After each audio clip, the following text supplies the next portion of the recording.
नमस्कार, आप देख रहे हैं लोकायुक्त न्यूज और मैं हूं आपके साथ ज्योति कनौजिया। आइए नजर डालते हैं खबर की ओर। कर्नाटक सरकार द्वारा राज्य में मुस्लिमों की सभी जातियों और समुदायों को ओबीसी की सूची में शामिल करने को लेकर उत्तर प्रदेश के मुख्यमंत्री योगी आदित्यनाथ ने कहा, कांग्रेस का यह वक्तव्य बहुत दुर्भाग्यपूर्ण है। यह भारत के इस्लामीकरण करने में भारत को विभाजन की ओर धकेलने की एक कुचेष्टा का हिस्सा है। यूपीए सरकार आने के बाद कांग्रेस ने यह स्पष्ट प्रयास किए थे।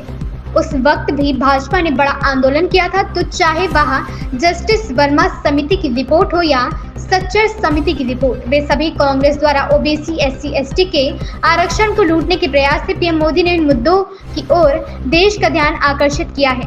अब आपने कर्नाटक में कांग्रेस सरकार का रुख देखा, जहां उन्होंने कहा कि वे राज्य में मुसलमानों को 32% आरक्षण देंगे। यह क्या है? सच सामने आ रहा है। इससे पता चलता है कि देश के प्रति इनकी मंशा अच्छी नहीं है। जिसमें मुस्लिम्स की ऑलमोस्ट सभी जातियों को भी शामिल करने के भी मामले कुछ सामने आ रहे हैं। आप किस तरीके से देखते हैं इसको?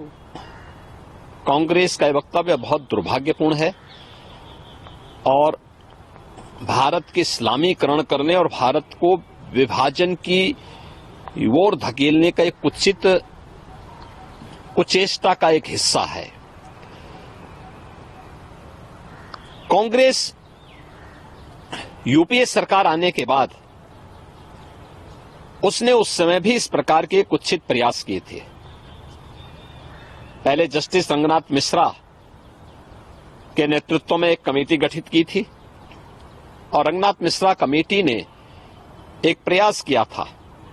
उस समय भी उस कमेटी की जो रिपोर्ट थी वो इस बात की ओर ध्यान आकर्षित करती थी कि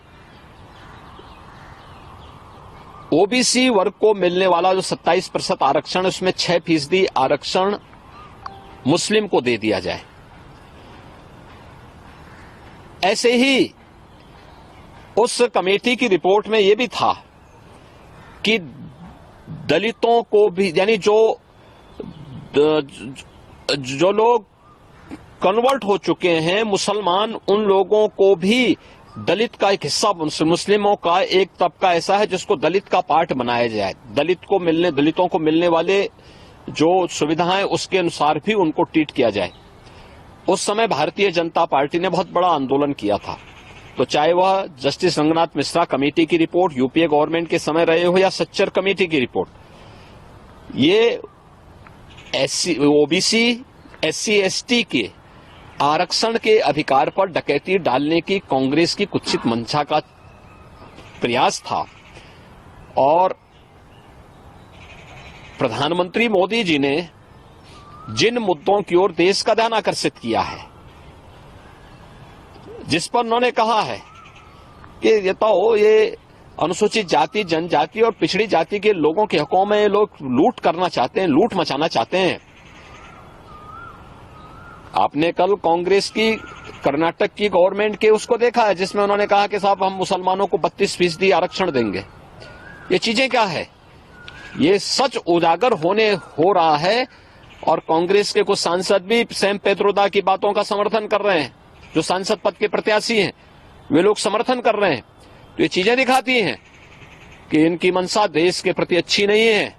अनुसूचित जाति, जनजाति और पिछड़ी जाति के लोगों को मिले हुए संवैधानिक अधिकारों से ये लोग वंचित करना चाहते हैं। उनके अधिकारों को जबरन ये लोग लूटना चाहते हैं और दूसरा विरासत टैक्स के आधार पर पूरे देश को तबाह करना चाहते हैं। तो इन दोनों के प्रति देश को सतर्क रहना होगा, आम जनमानस को सतर्क रहना होगा और कांग्रेस और इंडी गठबंधन के लोगों के इन मंसूबों को पूरी तरह खारिज करने के लिए लोकतांत्रिक अधिकार का अपना सही उपयोग करना होगा। इस खबर में फिलहाल इतना ही। बने रहे लोकायुक्त न्यूज के साथ।